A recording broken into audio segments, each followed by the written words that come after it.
ولسائر الصالحين في الدارين آمين. وأما الذي يتعين فرضه من علم السر فمعرفة مواجبه ومناهيه حتى يحصل لك تعظيم الله تعالى والإخلاص له والنية وسلامة العمل. Adapun ilmu yang wajib atas kita untuk mempelajarinya daripada ilmu sir. Kemarin sebelumnya yang wajib daripada ilmu tauhid, ya, ilmu usul. Adapun daripada ilmu sir yang yaitu khafiyat sifat al-qalb, sifat-sifat hati yang samar, mengenal sifat hati, maka yang diwajibkan atas kita untuk mengetahui pema'rifatu mawajibihi wa manahihi, ya, mengetahui tentang apa-apa yang wajib atasnya, yaitu ilmu tentang ahwal qalb al-mahmudah, al-ahwal, keadaan hati, jiwa yang terpuji, misalnya seperti sabar, syukur, takut akan melanggar Allah, mengharap rahmat Allah, ridha, zuhud, qanaah, dan merasakan, ya, mengenal minnah karunia Allah dan lain-lain, husnudzan, ikhlas misalnya. Wajib kita mengetahuinya untuk kita amalkan. Wa manahihi, ya, apa-apa yang ditegah, yang dilarang, untuk kita bersifat, hati kita bersifat tersebut, yaitu daripada ilmu sir. Apa contohnya dilarang? Khauful fadl, takut kiri, wasuktil makdur, ya, sarik marah dengan takdir, talabul ulu, mencari penghormatan, hubis sana, suka dipuji, hubitul baba dunia tamattu, pengen panjang umur di dunia untuk bersenang-senang.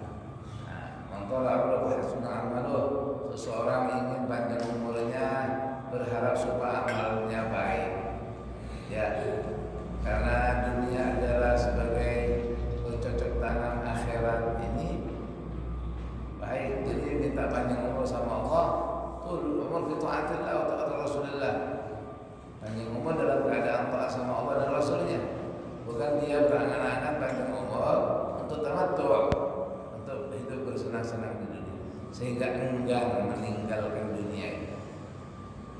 Ini di antara ilmu sir yang wajib kita pelajari hatta sudaraka, sampai, ya, sehingga akan terdapat padamu ta'zimullah ta'ala, akan diperoleh sifat mengagungkan Allah di dalam hatinya, ikhlas lahu subhanahu, sehingga mendapatkan sifat ikhlas, tulus, setia di dalam beribadah kepada Allah yang Maha Suci, wan niyyah, sehingga bersih hatinya dan Allah tumbuhkan niat-niat yang baik, mempunyai niat-niat yang bagus, tujuan-tujuan bagus, maksud-maksud yang baik, wa salamatul amal minal afatil muhlikat, dan menjadi selamatnya amal perbuatan dia daripada hal-hal yang bisa menghancurkan, menggugurkan amal tersebut. Wa jami'u dzalika ya'ti fi kitabina hadza, kata Imam Al-Ghazali, dan seluruhnya itu yang disebutkan tadi, kewajiban-kewajiban yang wajib dipelajari, ya, dalam ilmu sir, seluruhnya itu ya'ti fi kitabina hadza, akan datang di kitab kita ini insyaallah azza wa jalla, jika Allah kehendaki. Wa amma ma yata'annu min ilmi syariah. Nanti akan dibahas itu ilmu sir dalam kitab ini. Dan adapun yang wajib atasmu min ilmi syariah, daripada ilmu pengetahuan syariat, yaitu hukum. Syariah lughatan, syariah itu secara bahasa, sebagai tahu artinya syariah, syariah ya. Nah, kita sebut syariat itu. Syariah itu asalnya dari bahasa masyra'atul ma, ya, tempat minum atau sumber air. Asal bahasanya itu masyra'ah. Nah, secara syar'ah itu makna secara lughatan, secara bahasa. Adapun secara syara' masyara'ahullah, apa-apa yang diatur oleh Allah. Syariat itu peraturan, syariat itu undang-undang ya, dari Allah. Allah yang menggariskan aturan. Masyara'ahullah, apa yang digariskan oleh Allah. Wa awdahahu ala alsinati rusulihi, dan dijelaskan melalui lisan para utusannya alaihimus salatu wassalam li'ibadihi, kepada sekalian hambanya. Melalui para utusan itu Allah menjelaskan hukum peraturannya, ya, walaupun untuk selain umat ini para rasul diutus untuk membawa syariat Allah, ya, undang-undang Allah itu, hukum tadi tidak ada yang di atasnya itu. Nah, walaupun kemudian kita akui sekarang, ya, mu'attalah, syariah ini mu'attalah, yang terbanyak ditelantarkan karena dipakai. Tapi kita orang Islam wajib menjalankan syariat walau untuk diri sendiri, karena kita tidak berwenang. Kan ada yang berwenang nih, seorang yang menjalankan hukum Allah itu si hakim itu, ya, hukumah, pemerintah. Ya, kalau pemerintahnya kada Islam, kada bersyahadat, ya memang sudah dari awal dia kafir kan. Orang kafir tidak wajib sholat, kada wajib puasa Ramadan, kada wajib berhaji, karena ada hukumannya sendiri. Orang kafir dapat hukuman orang kada sholat, dapat hukuman orang kada haji, dia kafir, kada wajib. Loh, tapi kalau orang Islam, dia mengucapkan 2 kalimat syahadat, berikrar, nah ini dihukum, ya, tidak menjalankan. Nah, jadi kita ketahui bahwa syariat Allah memang tidak dipakai, muamalah, diihmal, ya, tapi kita tidak bertanggung jawab. Untuk itu kada bertanggung jawab. Tanggung jawab kita mengamalkan, belajar untuk diri, menyampaikan kepada sekitar, mendakwahkan, mengajak, itu saja. Karena kita tidak berwenang, paham ya?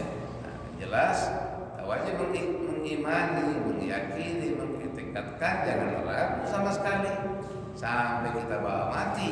Tidak ada aturan yang lebih benar daripada aturan Allah, daripada syariat Allah. Sampai hari ini itu Al-Quran diturunkan, dibawa oleh kekasih Allah, ya, untuk menerangkan syariat ini. Alkitab wa sunnah.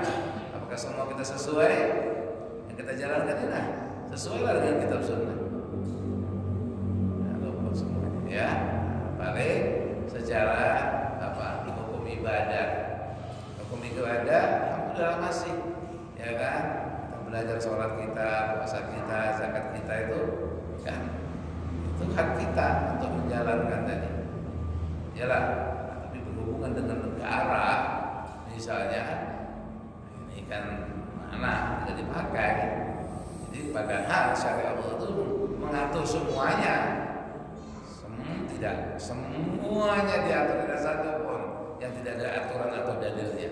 Semua, nah, dalam hukum negara kah, hukum jinayat kah, perdata kah, pidana kah, semua ada.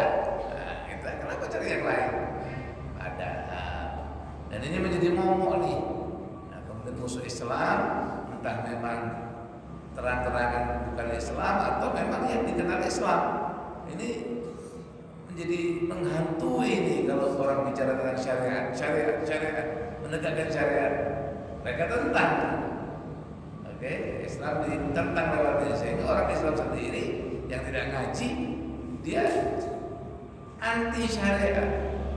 Ada misi daripada iblis, misinya Dajjal dan seperti itu. Dan mudah-mudahan Allah jaga kita wala tamutunna illa wa antum muslimun. Jangan mati kecuali Islam, kecuali menyerah dengan hukum Allah. Raditu billahi rabba wa bil islami dina wa bi Muhammadin nabiyyan wa rasulah sallallahu alaihi wasallam. Hati-hati.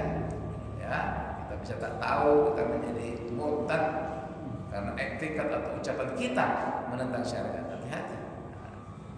Yalah, kita tak merasa. Kenapa tak merasa? Karena kemudian memang tidak diajar kepada kita, ya, tidak dikenalkan. Kita lihat hukum yang berjalan di bukan syariat, yang berjalan ini seakan kalau syariat lain dengan yang ini, yang bujur yang ini, nah kan, banyak kata bujur. Ini wajib diimani kata bujur nih. Kenapa? Yang tidak sesuai, yang bertentangan dengan syariat Tuhan. Nah, kalau yang sesuai, tidak masalah. Oh, ada undang-undang nih, peraturan diputuskan DPR, MPR misalnya, kada bertentangan sama hukum Islam, maka dia boleh kita terima. Apapun budaya, adat, semua tidak bertentangan dengan syariat, walaupun tidak ada dalam Islam misalnya, tidak ada, tapi tidak bertentangan, maka boleh saja. Kalau bertentangan, maka kita harus pegang syariat. Itulah Islam. Nah, ini ilmu syariat itu wajib dipelajari. Fakullu, ya, sampai Allah utus Rasulnya justru untuk ini. Itu ya. Fakullu ma yata'ayyanu 'alaika fardhu fi'lihi. Pokoknya segala sesuatu dalam syariat yang diwajibkan atas kamu untuk mengamalkannya, sesuatu yang kamu wajib untuk melaksanakan hal tersebut, wajib alaika ma'rifatuhu, wajib kamu mengetahuinya, mempelajarinya. Contohnya apa? Ya, litu adiyahu, supaya kau jalankan sesuai dengan yang Allah kehendaki. Contoh di sini yang wajib itu kataharati, wassalati, wassaumi. Ya, nah, jangan kita sok pintar, merasa diri hebat dan kada mau belajar nih. Taharah, bersuci. Ya, belajar tentang apa namanya? Tentang yang berhubungan dengan bersuci, yaitu wudu, mandi, tayamum, cara menghilangkan najis dan semua itu paham. Itu bab pertama dalam fikih. Harus diajarkan terus. Nah, dari satu kelas ke kelas yang lain, dari satu kitab ke kitab yang lain. Ya, kita merasa sudah baca, kita merasa diri sudah baik. Tapi paling tidak dasar, ya, paham. Wassalati, hukumnya sholat. Kita mempelajari bagaimana syarat-syaratnya, syarat-syarat sahnya. Kalau tidak memenuhi syarat, maka tidak sah. Rukun-rukunnya, ya kan? Rukunnya sholat harus dipelajari. Mendahulukan bersuci di antaranya ialah was-shaumi, ya, puasa. Ya, sekiranya kau tahu waktunya puasa mulai kapan, dari terbit fajar waktu subuh sampai tenggelam itu matahari, dan harus niatnya di malam hari. Dalam mazhab kita Syafi'i, niat puasa setiap malam, untuk satu harinya setiap malam. Malam itu mulai dari matahari sampai terbit fajar harus berniat tuh, bermaksud nawaitu shauma ghadin, aku niat puasa besok. Wajib dalam mazhab Syafi'i. Kalau kada berniat atau lupa niat kita dalam satu malam, maka di hari itu esoknya kita wajib imsak, seperti orang puasa, tidak makan, tidak minum, dan menjauhkan sesuatu yang membatalkan. Dan tetap kita harus godok. Kita godok puasa yang kita malamnya kada berniat dalam mazhab Syafi'i. Dalam mazhab Maliki lebih ringan sedikit. Boleh kita niat 1 bulan puasa di malam pertama, niat 1 bulan penuh. Nah, sehingga setiap malam ada niat, tidak ada masalah. Tapi kan kita punya mazhab Syafi'i, ya lah. Contohnya pokoknya hal seperti ini dipelajari, ya lah. Wal imsak, apa mempelajari puasa itu apa saja yang membatalkan puasa. Nah, ini contoh dari yang fardhu fi'li yang kamu wajib untuk melakukannya. Ya, wa amal hajju waz zakatu wal jihad. Dia contohkan tohara. Tohara itu diperlukan untuk sholat nanti. Yang wajib itu sholat. Sholat itu wajib setiap hari. Ya, dari mulai hendaknya orang bersiap-siap sebelum balik sudah belajar. Karena SAW menyuruh kita untuk memerintah kita punya anak untuk melakukan sholat di umur 7 tahun. Jadi kita siapkan sebelum umur 7 dia sudah bisa sholat dan apa-apa syarat sholat, bersuci, ngerti sudah, umur 6 tahun sudah paham. Nah, sebelum balik pun dia sudah sholat.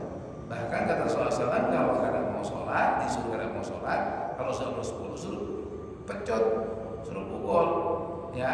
Nah, misalnya ini jaga-jaga balik, kemungkinan balik sudah setelah umur 9, umur 10 ini. Nah, biasanya perempuan lebih cepat lagi baliknya kan. Kalau tidak ada tanda-tanda balik, maka adalah umur, yaitu 15. Laki perempuan gak sama. Ya, sekiranya sebelum itu. Jadi kalau kewajibannya kan, nanti sampai balik ada belajar nih. Memang ini mereka yang belum balik, belum wajib sholat, belum. Walinya wajib menyuruh sholat, dianya belum wajib sholat.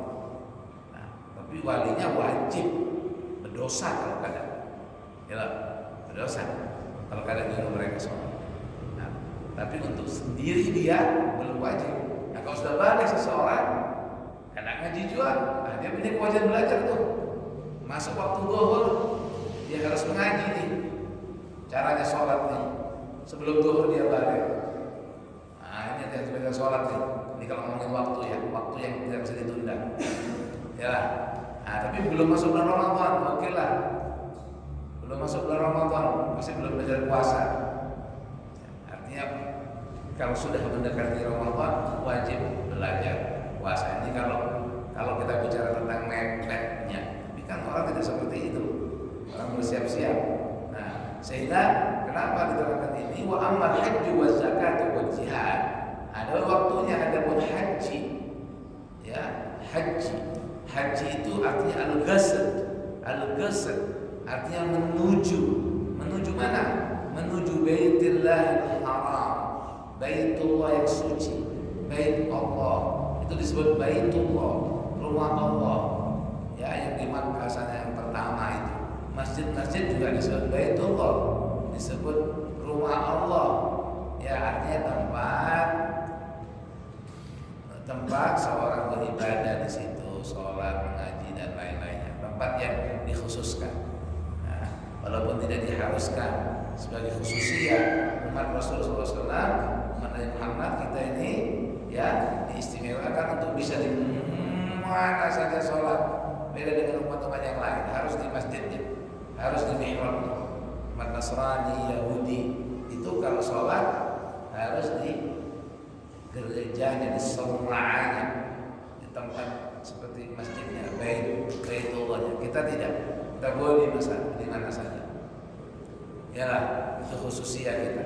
Tapi ada tempat yang khusus, sebaik-baik bidang di muka bumi, sebaik-baik bidang tanah di muka bumi, yaitu yang wakaf dia, wakaf menjadi Baitullah, menjadi masjid, yalah, menjadi masjid, menjadi musholla, tempat sholat, tempat sujud, itu sebaik-baik bidang. Sebagaimana syirarul bid'ah, sebagaimana sejelek-jelek bidang tanah, itu adalah pasar, ya, bukan dia tanahnya jelek, tapi umumnya pasar itu tempat orang sumpah palsu, tempat orang berdusta, yalah, tempat orang menipu, yalah. Nah itu, nah, harusnya masjid yang terbaik. Nah ini ada suatu bait, ya rumah Allah ini yang di dalam syariat kita disuruh mendatanginya. Nah, bahkan ada yang wajib. jika mampu, yaitu Baitullah yang suci di sana di Makkah, di kota suci tempat kelahiran dari Muhammad SAW. Itu ada Ka'bah yang kita 5 waktu harus menghadap ke sana. Walaupun gak 5 waktu sholat sunnah juga menghadap ke sana. Ya kan? Itu secara zahirnya untuk hadapan kita menjadi kiblah. Kiblah itu hadapan. Sebagai simbol persatuan umat Islam yang dahulunya kan sebelumnya di Baitul Maqdis, Palestina, Masjidil Aqsa, di situ semua menghadap ketika sholat sampai Allah Subhanahu wa taala merubah arah kepada Ka'bah sampai hari ini. Ya. Nah, ini kita jika mampu wajib haji, wajib menuju ke sana. Jika mampu harus mengunjunginya. Bukan berarti di situ ada Tuhannya, ada Allah. Nah, Baitullah sesungguhnya Baitullah itu di diri kita masing-masing itu. Baitullah ini ya kita punya galem itu. Jadi biar jangan kira kalau ke sana dekat Allah, di sana kita mau menjaga diri dari maksiat, mau banyak taat. Karena kalau sudah pulang haji, maksiat lagi lah, jauhlah sama Allah. Kan bukan di situ tempat Allah maksudnya, tapi itu tempat syiar, tempat yang Allah muliakan, Allah sucikan. Yalah, sebagai kiblat kita. Kita jika mampu wajib haji menujunya. Nah, umrah juga dalam hal kita Syafi'i wajib juga seumur hidup sekali, haji seumur hidup sekali, umrah seumur hidup sekali. Ada umrah artinya ziarah. Nah, kalau haji artinya menuju, hampir sama kan. Umrah ini membedakan tuh yang mana yang kalau haji ada waktu tertentu ya, waktunya adalah mulai bulan Syawal sampai 10 Dzulhijjah itu waktu haji, niat haji ya. Ada pun umrah sepanjang tahun dan ada perbedaan amal-amalnya antara haji dan umrah, tapi sama-sama wajib. Menurut mazhab Syafi'i umrah pun wajib seumur hidup sekali. Jika mampu kita wajib menuju ke sana, wajib hukumnya. Nah, ada 2 masjid lagi yang juga kita disyariatkan untuk mendatanginya. Syaddur rihal, yaitu mengadakan perjalanan yang perjalanannya itu sunnah, perjalanan itu berpahala, yaitu ketiga masjid. Baitullahil Haram di Makkah dan Masjidil Nabawi di Madinah dan Masjidil Aqsa di Palestina. Selain itu semua masjid sama. Artinya kita mau sholat di masjid mana saja itu nilainya sama. Beda kalau di Masjidil Haram ya, di Makkah kita kalau sholat di Makkah di Masjidil Haram di sekitar Ka'bah itu 100.000 dibanding dengan sholat di tempat lain. Iyalah, kalau di Masjid Nabawi berapa? 1.000 kan? 1.000 ya, 100.000 dengan 1.000. Adapun masjid yang lain semuanya sama ya, tidak ada perbedaan. Ya beda jika dalam hal sholatnya sama, tapi mungkin keberkahan masjid itu beda jika masjidnya dibangun dengan uang syubhat, apalagi dengan uang haram, ya, dengan masjid yang ussisa ala taqwa, dibangun dengan ketakwaan. Nah, itu kan beda lah keberkahannya lah, tapi nilai sholatnya kan sama. Zakat harta benda. Az-zakah maknanya tadhhir, wan-numu, az-ziyadah. Az-zakah itu artinya an-numu, tumbuh, wa tadhhir, ya, membersihkan. Dia membersihkan harta kita. Zakat itu numu, membungakan, mengembangkan, berbunga ya, bukan bank yang kasih bunga. Dia kasih pilot itu riba, tapi bunga dari Allah zakat. An-numu waz-ziyadah, al-barakah, tambah.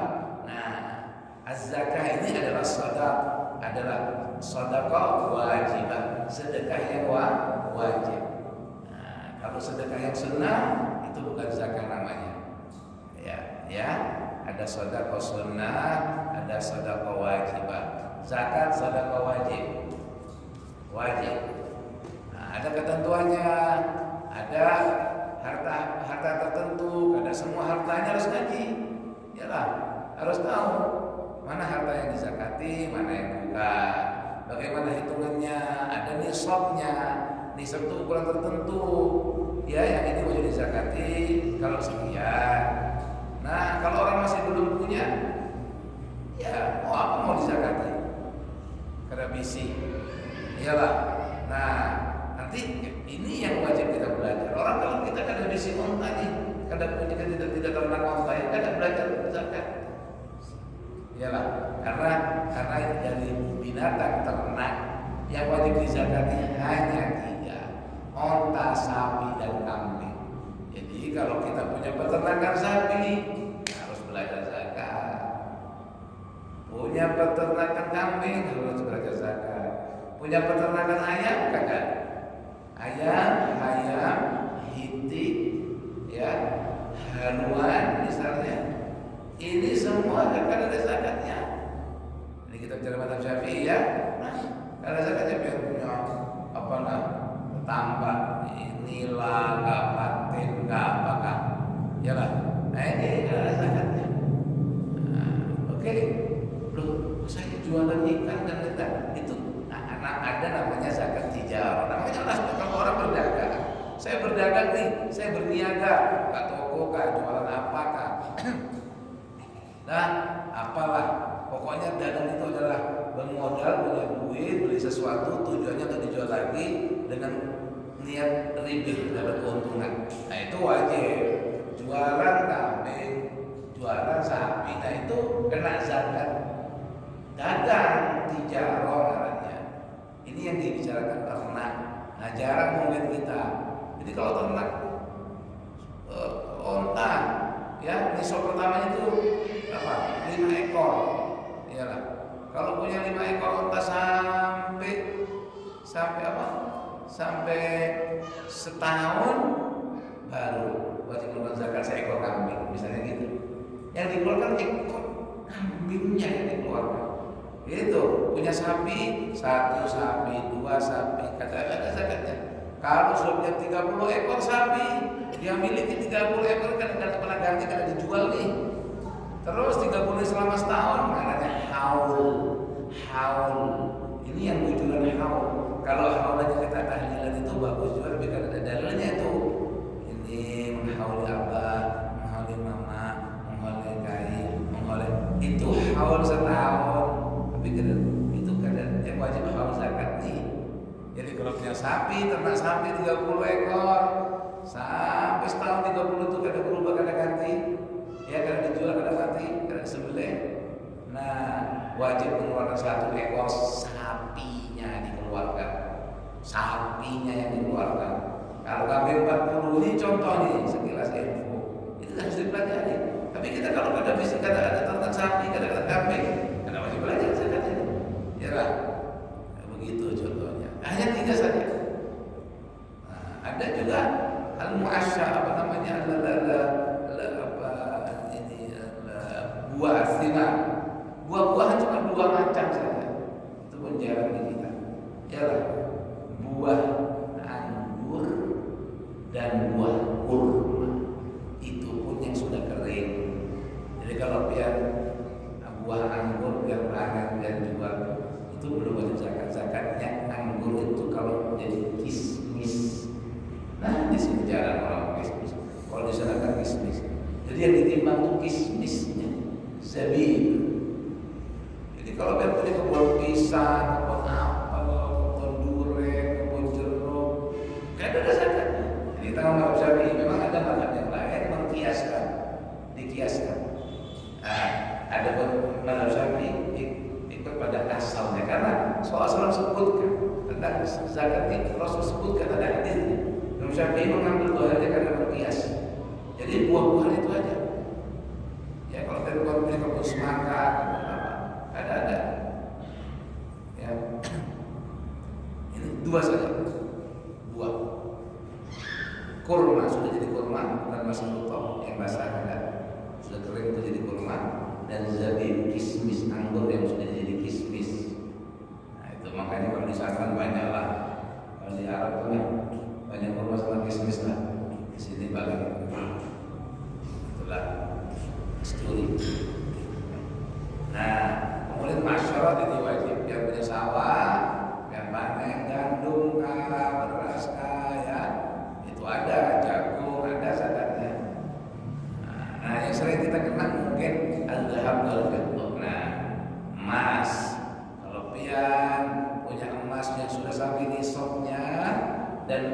nisab ini misalnya sekian gram nisabnya, yang punya selama setahun selain perhiasan, kalau perhiasan tidak ada zakatnya untuk perempuan. Jika perhiasan yang wajar, ya wajar, anting 2, kalung 1, cincin 2, gelang 2. Kalau yang tidak wajar, gelang segini, gelang kanan kiri, kaki, kalau tidak wajar nih, sampai batas, yang lebihnya kena zakat, yang berhiasan kena zakat. Tapi kalau simpan emas, waktu perhiasan bentuknya simpan di laci biar doa ini bisa kena zakat karena simpanan. Nah, itu kalau dalam setahun ada zakatnya. Yang dikeluarkan ini sebenarnya ya, ini yang ngomong sebenarnya nih. Makanya enak kalau apa tanya sama guru, tanya. Nah, yang dikeluarkan itu emasnya, perak itu perak. Nah, dulu mata uang itu perak dan emasnya. Kemudian sekarang kita uang. Ada ulama kemudian dahulu diantaranya itu pendiri Darussalam, Syekh Kashful Anwar, termasuk yang mengikuti pendapat ini. Tapi itu dulu banyak yang menentang bahwa duit ini kan ada zakatnya. Nah, tapi yang mayoritas umur bahwa dia dihitung emas itu. Jadi kalau dia simpan uang banyak, lemari besi dia atau di rekeningnya, angka-angka itu kena zakat. Ambil nisabnya, nisab emas atau perak. Amannya kalau emas kita tidak kena, coba kita hitung perak. Kalau kita hitung emas sudah kena, ya pasti sudah wajib zakat. Hitung emas dulu. Berapa emas satu gramnya berapa? Ya kan berapa nisab? Berapa uangnya berapa rupiah? Kalau ada segitu, nah kena kita zakat. Kalau nilai nisab itu kita miliki dalam waktu setahun penuh dari Muharram sampai Muharram, hitungannya Qamariyah ya, itu Qamariyah bukan Syamsiyah, Hijriyah dihitungnya ya, dan tidak harus Ramadan ya. Kalau itu terlanjur ya sudahlah, zakatnya bulan Ramadan ya terlanjur lah. Tapi sebetulnya tidak seperti itu. Kapan mulai kita simpan? Ya mulai itu kita hitung, bukan Ramadan. Ya memang Ramadan kita dianjurkan banyak beramal. Amal di bulan Ramadan dilipat gandakan. Tapi kalau zakat itu ya bukan hitungannya Ramadan. Orang fakir juga adanya bukan hanya di Ramadan. Yalah, jadi Muharram ke Safar ke Rabiul Awal kita mulai nyimpen tunah. Diingat-ingat bulan apa ditulis. Kita mulai buka toko tunah. Beli barang modal tuh bulan apa? Kalau bulan Rabiul Awal ya sudah, Rabiul Awal tahun depan dihitung. Itu yang tujuh, bukan semuanya Ramadan. Tapi sekarang terlanjur ya sudah, tidak apa-apa. Kalau sudah terlanjur ya sudah, hitungannya Ramadan saja, tidak apa-apa. Itu toko pertama. Kalau yang buka cabang toko lagi satu dan hitung baru. Nah, lain toko itu lain lagi. Toko ini Rabiul Awal, toko itu Muharram ya. Ini zakatnya Rabiul Awal, yang itu zakatnya Muharram. Itu nah. Jadi kena asal-asalan dia. Dia mau jalan mau berkah pasti itu ya. Wallahu yurbis sadaqat. Allah melimpahkan sedekah. Ini zakat. Jadi duit sama dengan emas tadi. Yalah. Nah, misalnya. Nah, mungkin sekarang kita yang banyak kena seperti itu. Zakat tahap berfiddah atau zakat tijarah, zakat niaga. Ini harus dipelajari. Wajib. Jadi kalau orang pada bisa apa-apa, kada wajib buat dia.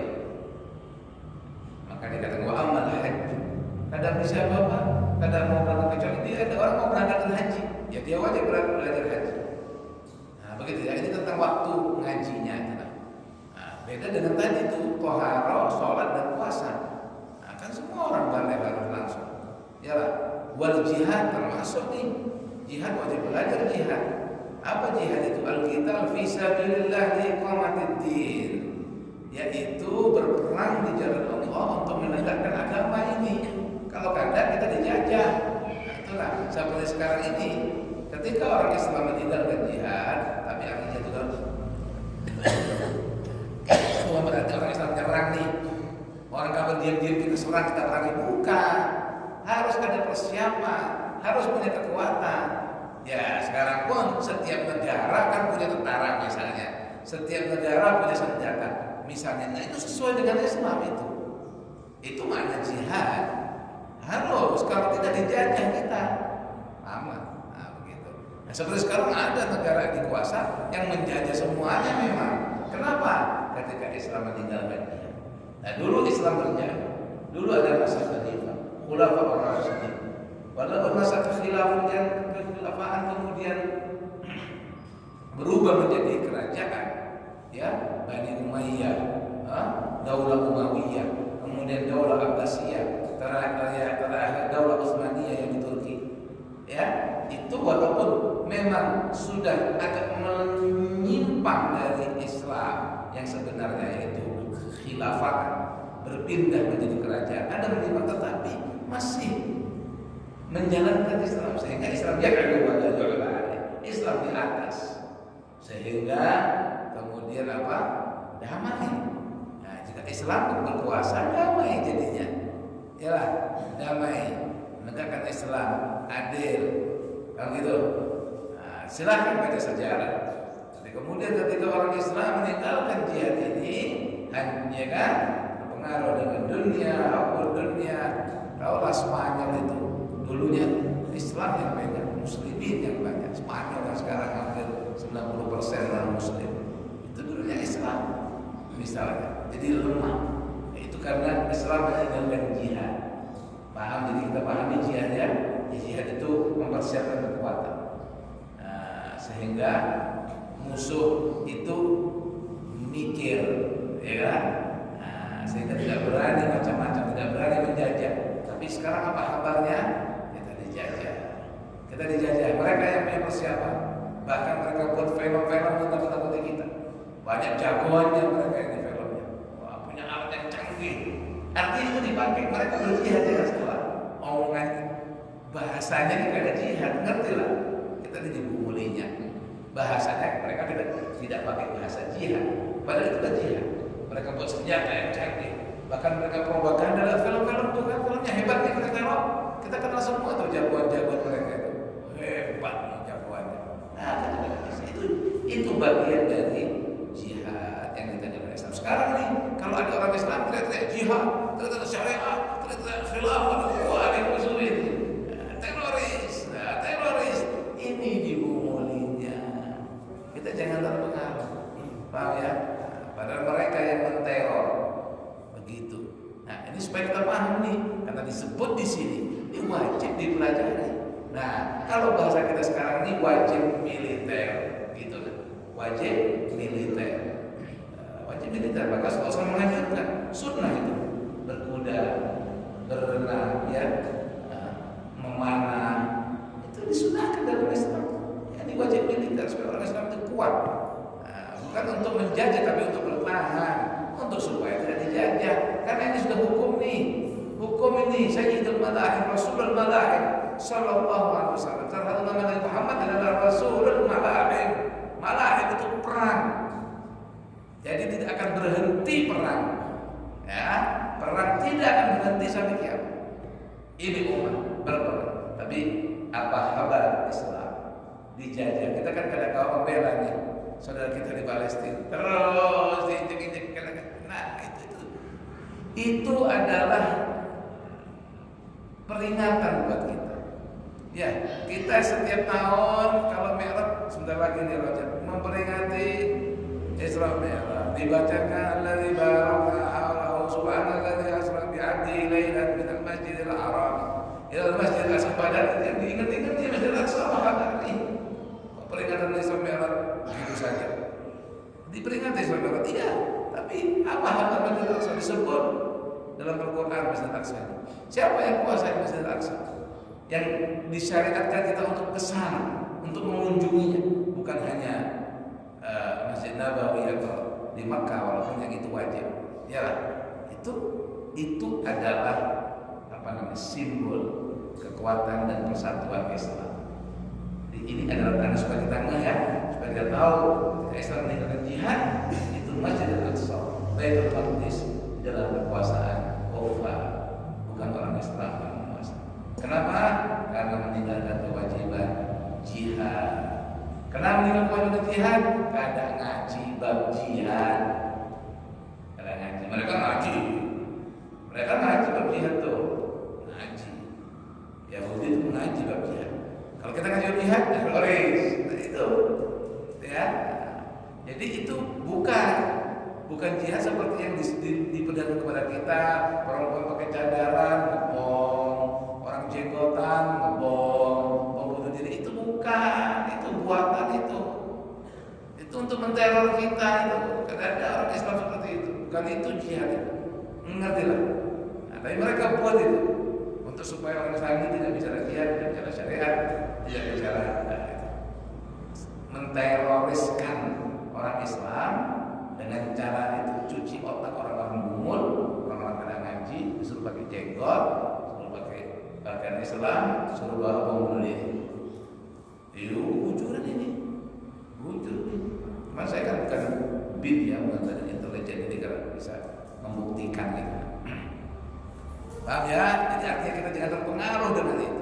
Artinya tetap mengaji, tetap berdoa, mengaji, dan jangan alergi kalau menurut saudara-saudara ini. Karena ini mesti kalau ada jangan ngaji sudah, nggak usah ngaji. Ya kalau kita ngaji anak kita dengar di syariah, khilafah, jihad. Kalau ada jangan ngaji. Nah makanya ngaji, kadang ngaji itu lucu-lucuan aja dah. Lucu-lucuan aja. Kadang yang marah. Paham ya? Kita ngaji, kita kayak kita. Ya. Nah, cuma ini jihad yang perang di jalan Allah itu dikatakan istiwa adalah jihad al-asghar. Kalian tahulah jihad untuk fisabilillah, mengorbankan nyawa, harta, itu adalah jihadul asghar, jihad kecil. Nah, adapun jihadul akbar, jihad yang lebih besar dari itu, wa huwa mujahadatun nafs, yaitu jihad kepada diri. Ya, artinya jihad diri itu yaitu berupaya, berusaha menghilangkan sifat-sifat tercela pada diri dan menghiasinya dengan jihad-jihad yang dengan sifat-sifat yang terpuji. Ini sesuai dengan hadis Nabi SAW ketika usai dari perang Badar. Rasulullah SAW mengatakan bahwa kita ini usai dari jihadul asghar menuju jihadul akbar. Selesai kita dari jihad kecil nih, yang pedang sama pedang berhadapan ini kecil nih, menuju jihadul akbar yaitu jihadul nafs. Jadi memang seseorang yang belum melampaui jihadul akbar ini, yang asghar ini dianggap besar, yang asghar yang kecil. Itulah. Jadi sayang sekali. Dulu orang Islam kuat. Orang Islam kalau kuat, orang Islam kalau berkuasa, syariat Allah tegakkan, maka adil, maka menjadi makmur, adil terhadap semua manusia, apapun agamanya. Itu Al-Quran. Nah, ketika dijalankan Al-Quran, sebagaimana SAW syariat Islam dijalankan, sebagaimana Al-Khulafaur Rasyidin, maka sejahtera, makmur, adil jadinya. Begitu ya. Bukan berarti hukum Islam ini hanya kemudian untuk orang Islam, lalu non Muslim akan disuruh, tidak. Adil kepada semua. Paham ya? Fa in ta'ayyana 'alaika farduhu wajib 'alaika ilmuhu. Jadi kalau semua yang disebutkan ini memang wajib untuk kamu lakukan, wajib 'alaika ilmuhu, wajib kamu mengetahuinya, wajib kamu belajarnya, litu adiyahu, untuk kau laksanakan sesuai peraturan Tuhan tadi. Wa illa fala, tapi kalau belum wajib, ya belajarnya kadang belum wajib juga. Ya, kalau belum wajib tadi, belum tidak punya harta, kadang wajib belajar, kadang fardu ain. Belum mampu haji, kadang fardu ain, jadinya fardu kifayah. Cukup ada satu orang alim di satu tempat, cukup. Sudah menggugurkan berkat satu orang alim nih, yang belajar fikih semua bab dalam fikih. Dia walaupun tidak wajib haji, dia mengaji haji, dia mengaji zakat walaupun dia orang miskin, dia mengaji, maka berkat orang ini gugur dosanya orang di kota itu, gugur dosa orang di kampung itu berkat satu orang yang mengerjakan fardu kifayah. Nah, inilah keutamaan orang berilmu. Tapi kalau di satu kampung, satu desa, satu kota kata tidak yang paham ini semua, maka satu desa, satu kampung, satu kota itu berdosa semuanya. Itu namanya fardu kifayah. Itu artinya ta'ajjal jadi fardu ain. Kalian harus bersuci, sholat, puasa fardu ain. Haji, zakat tergantung kalau kamu sudah memang wajib. Oke? Itu maksudnya ya. Maksudnya fahada haddu ma yalzamul abda tahsiluhu min al-ilmi la mahalata. Ini adalah batasan yang saya sebutkan tadi, adalah batasan yang lazim bagi seorang hamba untuk mempelajarinya daripada ilmu la mahalata. Harus kada kawal kada, harus wajib. Wa ta'ayyana fardu bihaitsu la budda laka min dzalika. Ini fardu ain, fardu yata'ayyan, fardunya ain, setiap individu masing-masing harus daripada ini semua. Maka di sini ada ya sedikit dari syarahnya, ya saya sebutkan ya rahimahullah annahu la budda, ketahuilah olehmu bahwa harus hukumnya wajib lisaliki tariqil akhirah, bagi seseorang yang berjalan untuk menuju jalan akhirat, minal jam'i, ya dipenutupnya dengan tanbih dalam syarat tanbih, peringatan supaya diingat-ingat, rahimahullah, semoga Allah menyayangimu, semoga Allah mengasihimu, bahwa harus bagi salik, karena si salik ya, salik itu salik yang berjalan tariq jalan akhirat, itu labud harus minal jam'i, menggabungkan baina syariah wat tariqah wal haqiqah. Kenapa kan ya? Mungkin dengar sering dengar kata-katanya kita paham. Harus digabung nih syariat, tariqah dan haqiqah. Ya, wa adam ta'til li syai'in minha, tidak menelantarkan salah satu dari ini semua. Wa dzalika sebabnya apa? Li'anna al-haqiqah bila syariah, karena hakikat tanpa syariat batil dia, salah dia, sesat dia. Hakikat kalau syariat sesat. Wasyari'ata, adapun syariat bila haqiqatin, tanpa hakikat, atilah, nol besar, kosong, kada ada gunanya syariat kada bermaksud atau mempunyai ilmu hakikat. Batinnya ini kosong, dohirnya saja, olahraga saja, kada ada olah jiwa, ya, ruku sujud cuma dohir saja, raganya saja kosong, atilah. Jadi harus jamak syariat wal haqiqah. Contohnya apa sih? Contoh yang pertama tadi, misalnya kau katakan sama seseorang salli, kau bilang sama orang, kamu sholat, misalnya kita suruh orang sholat, lalu orang yang kita suruh teman kita ini berkata kepada aja ila sholat, kada perlu sholat kan? Kenapa? Li'anna as-sa'ida sa'idun fil azal.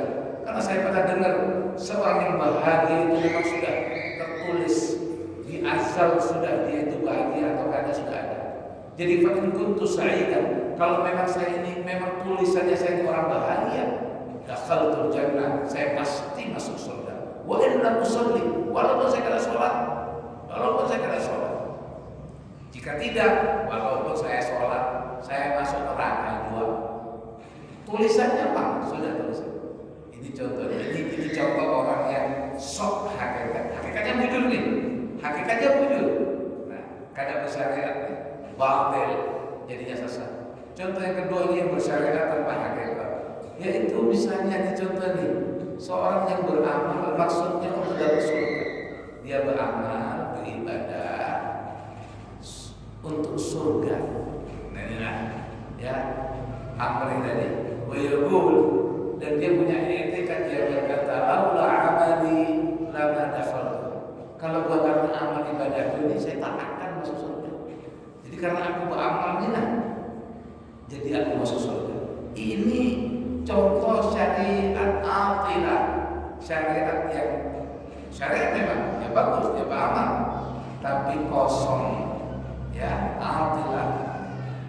makna apa makna atilah di sini? Anna wujudaha ka'adamiha. Makna atilah itu wujudnya seperti keadaan, adanya sholatnya, ada puasanya, ada ibadahnya seperti keadaan. Itu namanya atilah. Adanya wujudiha ka'adamiha, wujudnya seperti tidak ada. Kenapa? Ini hakikatnya. Karena masuk surga itu bifadlillah. Kita masuk surga bukan karena amal kita, karena anugerah Allah Subhanahu wa taala. Maka seseorang yang mampu beramal pun dengan ikhlas karena Allah, sehingga masuk surga karena Allah juga. Nah, jadi syariat adalah al-ma'murat, yaitu perintah-perintah yang diperintahkan Allah, larangan-larangan yang dilarang Allah. Itu namanya syariat. Ya, tapi kita masuk surga bukan karena amal. Adapun thariqah, kita tahu syariat hakikat. Thariqah adalah mengamalkan syariat tadi, melakukan sesuai dengan aturan. Itu thariqah. Thariqah kan jalan, tarekat. Nah, jadi adapun hakikat, pandangan seseorang pada batin segala sesuatu itu. Memandang kepada batiniyah, kebatinan, itu adalah hakikat. Memandang bahwa segala apa yang bisa kita lakukan itu adalah perbuatan Allah.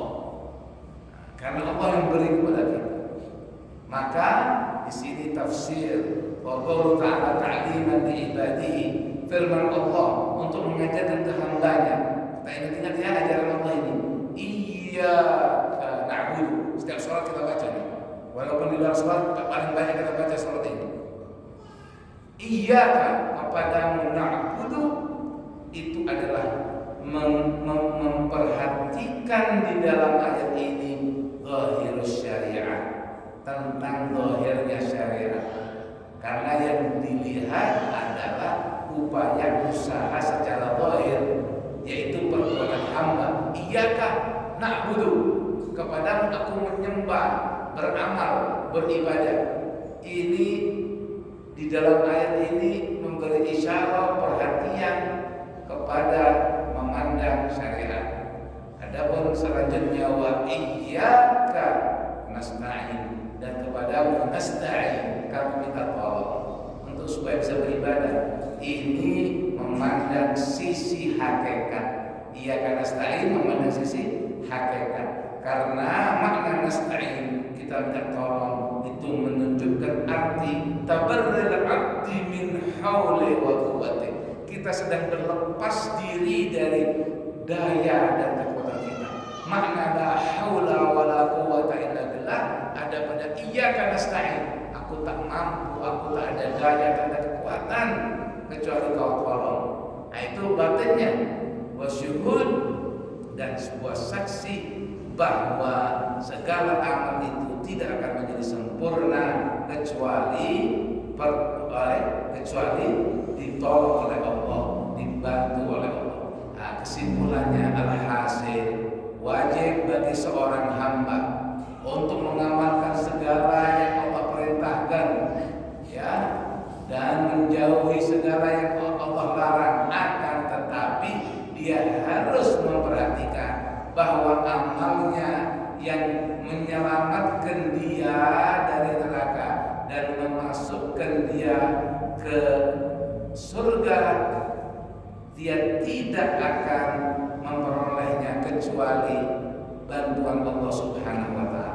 Jadi dia memperhatikan bahwa amal tadi untuk mematuhi perintah Allah, dan bahwa pahala yang akan dia dapat itu semata-mata hanya anugerah Allah, bukan karena amalnya.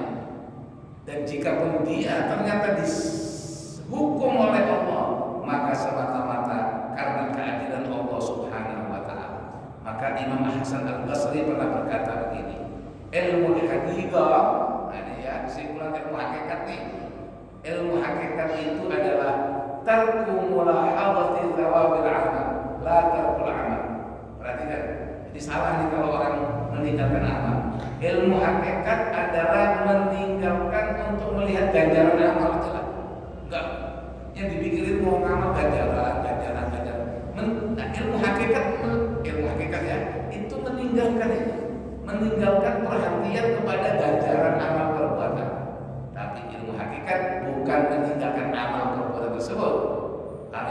hakikat meninggalkan perhatian kepada ganjaran amal, bukan meninggalkan amal, kata Imam Hasan Al-Basri. Dan Sayyidina Ali bin Abi Thalib karramallahu wajhahu berkata, man dhanna, siapa orang mengira, siapa orang menduga, annahu bidunil juhdi, upaya tanpa usaha, tanpa kesungguhan dia akan masuk surga. Jika orang mengira itu kata Sayyidina Ali, tanpa kesungguhan dia bisa masuk surga, fa huwa mutamannin, ini orang berangan-angan saja, ini orang hayal. Kalau dia mengira tanpa kesungguhan dia masuk surga, ini orang hayal, kata Sayyidina Ali.